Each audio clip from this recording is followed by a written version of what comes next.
The German objective shifts from taking a strategic position to, well, sheer vengeance and attrition. But while the city was fighting unit by unit, building by building, the real strategic chess game was happening hundreds of miles away. Absolutely. That defensive fighting in the city was horrific, but it served this vital, bloody strategic purpose: draw the Germans in, lock them down, wear them out.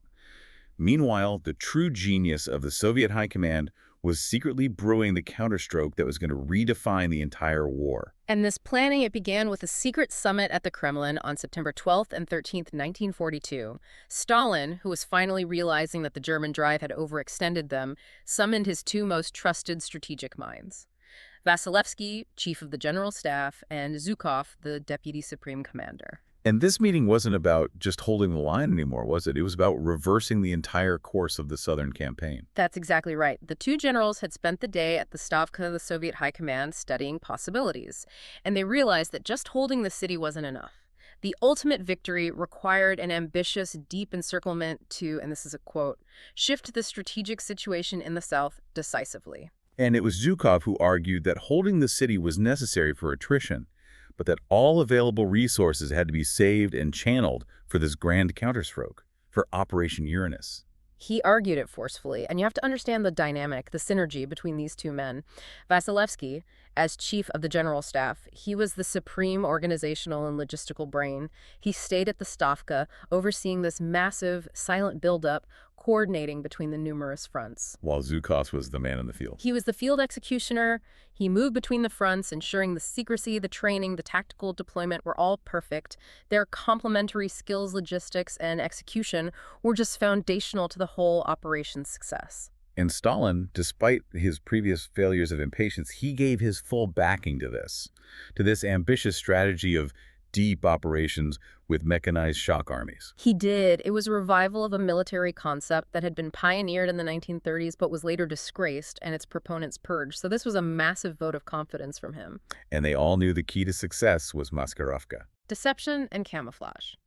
Success hinged entirely on concealment. Stalin immediately instructed them to introduce a regime of the strictest secrecy.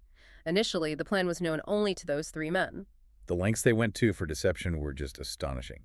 Borderline paranoid, all the orders, the logistics plans, troop movements, it was all relayed in person by couriers.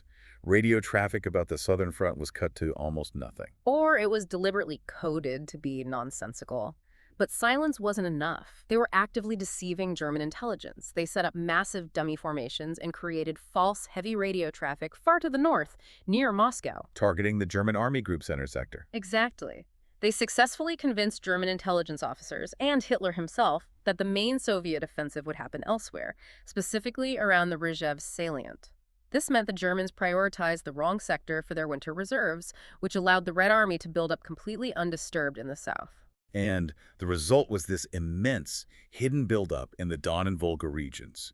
It was a logistical feat of staggering proportions that the Germans they simply believed the Soviets were incapable of achieving. Let's just detail that buildup for a moment. You're talking about assembling 11 armies, 900 tanks, 13,500 artillery pieces and mortars, 115 rocket artillery detachments, and over 10,000 horses. All of it moving towards the front lines without being detected by German aerial reconnaissance. How do you even hide that on the bare, open Russian steppe? Brutal, meticulous discipline. The movement involved hundreds of thousands of men and machines, all being channeled to the Don and Volga fronts, mainly through secondary rail lines, and all movement was strictly nocturnal. So as soon as dawn approached, everything stopped. Troops and vehicles would immediately implement highly effective camouflage, covering everything with white sheets, branches, netting. They'd stop traffic on main routes during the day just to allow concealed movement. It was standard procedure. And the most incredible example of this dedication to deception, the Soviets constructed 17 false, highly visible pontoon bridges over the Don River. 17 fake bridges. I mean, think about that. They were deliberately built to draw the attention and the bombs of the Luftwaffe away from the 5 real bridges that the crucial 5th Tank Army and other key units were moving across. This misdirection was absolutely key. The historian Anthony Beevor summarized it perfectly, didn't he? He said the Red Army's greatest feat was in masking the scale of the offensive. They weren't just moving forces, they were hiding an entire invasion force in plain sight. And this silent, massive mobilization just flew completely under the radar of the Wehrmacht's intelligence apparatus. So the question is how? How could German intelligence possibly miss a buildup of this magnitude? And the answer has to be this potent mixture of just staggering hubris and inherent structural weaknesses the Germans refused to address. The hubris started right at the top with Hitler, and it was rooted in this almost religious refusal to acknowledge the true industrial and demographic capacity of the Soviet state. He just refused to believe that the Soviets could generate the necessary reserves, especially after the colossal losses of 41 and 42. His arrogance was astounding. It led him to dismiss crucial intelligence reports from his own staff. General Holder told him the Soviets were producing 1,200 tanks a month. Hitler slammed the table, called it impossible. All based on his fixed ideological belief that Slavic people were incapable of that kind of industrial output. Exactly. And the true figure was even higher. Soviet tank production was accelerating to an average of over 2,200 modern tanks, mostly T-34s, per month by late 1942. The Germans underestimated both the sheer patriotic feeling and the ruthless efficiency of the industrial militarization, especially in the Urals. And this belief, it just permeated down the chain of command. General Oberst Reinhard Gehlen, head of Foreign Armies East, the intelligence chief for the entire Eastern Front, he failed spectacularly. He did. He completely failed to identify the presence of the crucial 5th Tank Army, which was the main northern thrust force right on the Don front opposite the Romanians. The German generals just believed the Red Army was close to exhaustion. They suffered from what you might call victory disease. They overestimated their own success and underestimated the Red Army's recuperative capability. But even if they had seen the attack coming, they were critically exposed on the northern and southern shoulders of the 6th Army by their own Axis allies. And this is a huge factor in the collapse. Oh, it's a massive factor. We're talking about the Romanian 3rd and 4th Armies, and they were the definition of a fatal weakness. They were spread so thinly across a combined front of over 200 miles, sometimes holding less than 50 men per mile of front. That's nothing. That's a picket line, not a defensive front. It's far too low to resist a concentrated mechanized attack, and their equipment was just pitifully obsolete. It stood, quote, no chance against modern Soviet mechanized forces, especially the T-34. What kind of equipment are we talking about? We're talking obsolete 37mm anti-tank guns and light Skoda tanks. The Romanian commanders were rightly nervous. They voiced their concerns about the Soviet buildups. But the German high command just contemptuously dismissed them. They said the Russians were stretched to the limit. And they refused to give their allies better anti-tank guns. Right, partly out of a sense of racial superiority and partly because they wanted to keep the best equipment for their own troops. This created deep ethnic resentment and, more importantly, a massive operational fragility. And even the German reinforcements they eventually sent were inadequate, or they suffered these bizarre breakdowns. Heim's XL8 Panzer Corps was sent to the northern flank, but it had fewer than 100 serviceable modern tanks across 3 divisions. And we have to pause on the most absurd detail of this strategic failure. The 22nd Panzer Division. It was part of that corps, equipped with outdated Czech models, and it suffered from a genuine logistical comedy of errors. During its long period of immobility in the Russian winter, mice, seeking shelter from the cold, had gnawed through the insulation of the electric cables in their tanks. You're kidding me. Mice. It rendered some of their tanks completely inoperable right before the largest offensive of the year. Mice eating tank cables. That detail is almost satirical, but it speaks volumes about the systemic neglect and the catastrophic failure of the German logistics chain in the face of the Russian winter. And that brings us to the core logistics gap, the one thing that truly handicapped the entire German offensive from the start, the railway issue. This was, you could argue, the unsung logistical victory of the Soviets.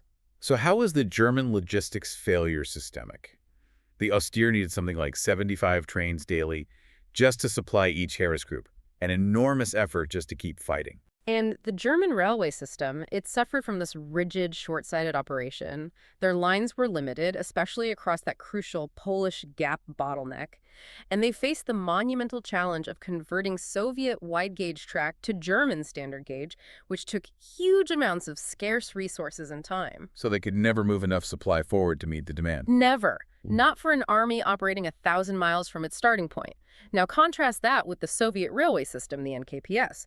It proved to be an organizational superpower in the war. Oh, so? Well, the NKPS, operating under a totalitarian but highly centralized state system, just demonstrated superior operational skills. They managed to evacuate those 1,500 factories to the Urals while simultaneously moving millions of troops to the front. Their whole approach was different. In what way? They relied on high-density, low-speed traffic, short intervals between trains, and a huge surfeit of rolling stock. They didn't worry about returning wagons right away. They just focused on moving what was needed where it was needed, now. And this capacity allowed them to rapidly upgrade secondary lines. The very lines that supplied Stalingrad's defenders and channeled the forces for Uranus, while the Germans were struggling to move anything beyond minimum demand on their main routes. It was a crucial disparity. The Germans were constantly short of fuel, food, and ammo because of railway bottlenecks. Meanwhile, the Soviets were continuously raising new divisions, supplying them with modern tanks and artillery, and channeling them undetected to the point of attack. The logistical planning of Vasilevsky was every bit as brilliant as the tactical planning of Zhukov. So with the German flanks weak, their attention scattered to Rujev and North Africa, and their logistics completely choking, the time for the execution of Operation Uranus finally arrived. It did. The timing was delayed twice, which actually gave the Germans a chance to discover the full scope of the plan.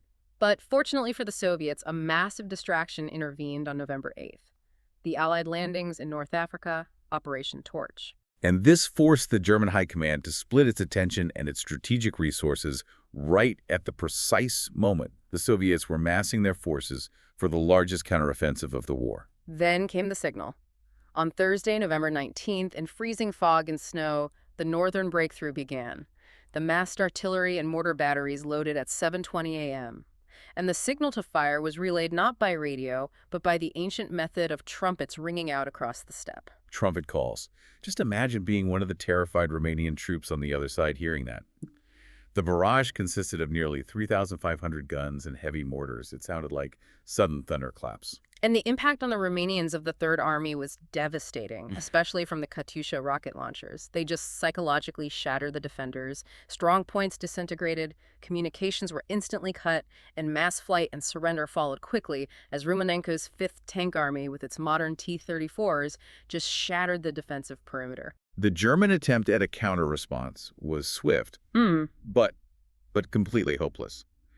General Ferdinand Heim's XL-8th Panzer Corps, with its Maisnod tanks, engaged the Soviet 1st Tank Corps in an almost suicidal action. Heim's panzers were outnumbered 3-1, outgunned, and immediately outmaneuvered by the Soviet forces. They were operating in that deep, mechanized way they had trained for. So Heim, quite sensibly, ordered a retreat to save his corps from annihilation. And what did Hitler do? It's unbelievable. Hitler immediately recalled Heim, stripped him of his rank, and had him imprisoned.